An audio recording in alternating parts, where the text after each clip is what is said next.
শাফিন, শাফিন কি রে তোর নাচ ইন্টারভিউ, ঘুমাচ্ছিস কেন? ওঠ, যা ফ্রেশ হয়ে নে, আমি নাস্তা রেডি করছি।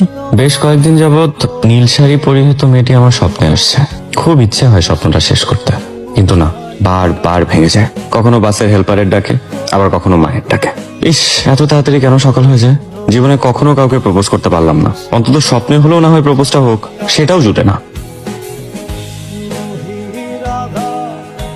ফ্রেন্ড রিকোয়েস্ট তো পাঠালাম, অ্যাকসেপ্ট করবে কি করবে না কে জানে। নাকি ব্যাপারটা ছেঁচড়ামি হয়ে গেল। আরে দূর, আমি এসব কি ভাবি? ফ্রেন্ড রিকোয়েস্ট তো পাঠানোই যায়, এতে আবার ছেঁচড়ামির কি আছে?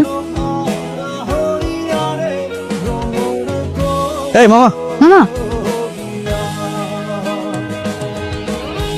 ও সরি সরি, আসলে আমার হাতে একদম সময় নেই, অনেক তাড়া আছে আমার। রিক্সাটা আমি নেই। হ্যাঁ হ্যাঁ প্লিজ, সমস্যা নেই। Thank you so much. যাও। বাই দ্য ওয়ে, আপনি চাইলে আসতে পারেন, আমি সামনেই হাসপাতালে নেমে যাব। না না, সমস্যা নেই, আমি আরেকটা রিক্সা নিয়ে যাচ্ছি, আপনি যান। ইটস ওকে, এই সময় এখানে রিক্সাও পাবেন না, আসুন। আপনি কি এর আগে কখনো কোনো মেয়ের পাশে রিক্সা বসেননি? সে বসেছেন নাকি বসেননি? সে না, মানে না, বসিনি। আপনি কি সব কথার উত্তরে এরকম জি মানে হ্যাঁ না করিয়ে দেন? শোনেন, মেয়েদের পাশে বসলে কখনো চুপ করে থাকবেন না। অন্তত আমার মতো কথা পাগল মেয়ের সাথে তো একদমই চুপ করে থাকা যাবে না, তাহলে মেয়েরা ভাবে আপনি ভাব দেখাচ্ছেন। আপনি কি ভাব দেখাচ্ছেন? ভাব দেখাচ্ছেন না তো, তাই না?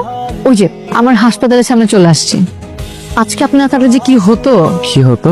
সেটা না হয় অন্য একদিন কফি খেতে খেতে বলবো। মামা, এই কি করছেন? এই মামা, যাও তো, যাও যাও যাও। কেন? আমি এত দূর আসলাম, ভাড়াটা দেই। কোনো দরকার নেই, আপনি বরং একটা কাজ করুন, আপনি আমার জন্য একটু দোয়া করুন, ইন্টারভিউটা যাতে ভালো হয়। Job interview? জি, ঠিক আছে, দোয়া করে দিলাম। দেখবেন আজকে আপনার চাকরি confirm. Thank you so much. You are most welcome.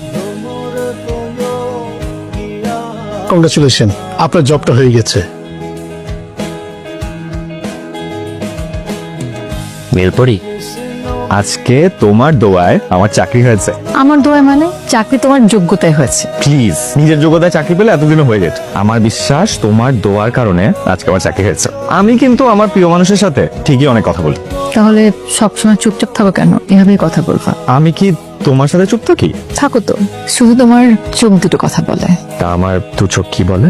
যা মুখে বলতে পারো না। মুখে আমি কি বলতে পারি না বলো তো? যদি আদর করে ডাকো আমায়, আমি হব তোমার। শাফিন, এই শাফিন, খেতে আয়।